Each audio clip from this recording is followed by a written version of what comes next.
السلام علیکم ورحمۃ اللہ وبرکاتہ۔ امید ہے کہ آپ حضرات خیریت سے ہوں گے۔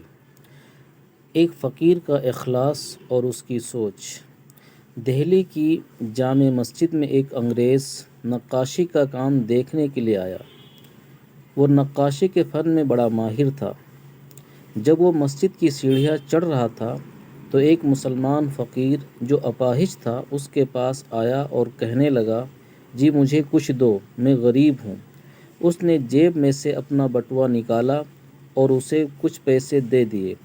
پھر جب وہ اسے جیب میں ڈالنے لگا تو وہ بٹوا نیچے گر گیا۔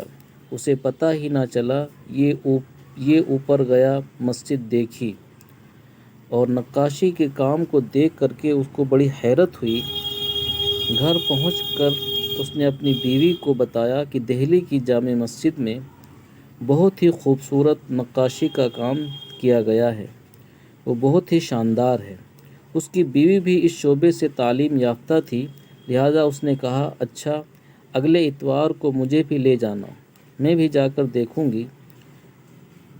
اس نے لے جانے کا وعدہ کر لیا۔ رات کو اسے پتہ چلا کہ بٹوا گم ہو گیا ہے۔ اسے یاد بھی نہیں آ رہا تھا کہ کہاں گرا ہوگا۔ اس میں کئی 100 روپے تھے۔ اس زمانے میں 100 روپے کی بڑی ویلیو تھی۔ اسے بڑا افسوس ہوا، لیکن پھر بھی اس نے سوچا اب تو ہو گیا جو ہونا تھا۔ اگلے ہفتے جب وہ اپنی بیوی کو لے کر کام نقاشی دکھانے کے لیے آیا تو سیڑھیاں چڑھتے ہوئے اسے وہی اپاہج فقیر نظر آیا۔ وہ اس کی طرف آ رہا تھا، مگر اس دفعہ کچھ پیسے مانگنے کے بجائے اپنا کشکول آگے بڑھانے کی بجائے اس فقیر نے اپنی گدڑی سے وہ بٹوا نکالا اور کہنے لگا، جی پچھلے ہفتے آپ کا یہ بٹوا گر گیا تھا اور آپ چلے گئے تھے، یہ لے لیں اور اسے اپنے پاس محفوظ کر لیں۔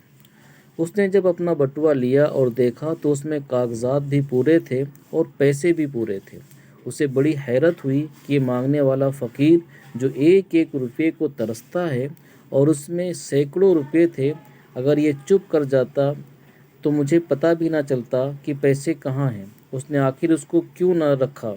لہٰذا انگریز نے اس سے پوچھا کہ تم نے اسے واپس کیوں کیا؟ اگر تم رکھ بھی لیتے تو مجھے پتہ بھی نہ چلتا کہ کس کے پاس ہے۔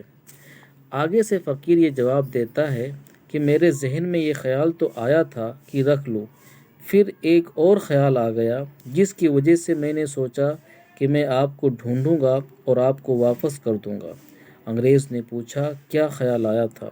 فقیر آگے سے یہ جواب دیتا ہے، مجھے خیال یہ آیا تھا کہ اگر میں نے آپ کا یہ بٹوا رکھ لیا تو ایسا نہ ہو کہ قیامت کے دن آپ کے نبی حضرت عیسیٰ علیہ السلام میرے نبی حضرت محمد مصطفیٰ صلی اللہ علیہ وآلہ وسلم کو گلا دیں اور یہ نہ کہہ دیں کہ تمہارے امتی نے میرے امتی کے پیسے چرائے تھے۔ اللہ اکبر!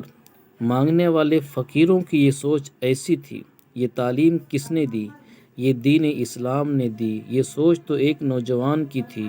دین پر عمل کرنے والے سے بڑھاپے میں بھی ایسی ہی سوچ رہتی ہے۔ اللہ ہمیں عمل کی توفیق عطا فرمائے۔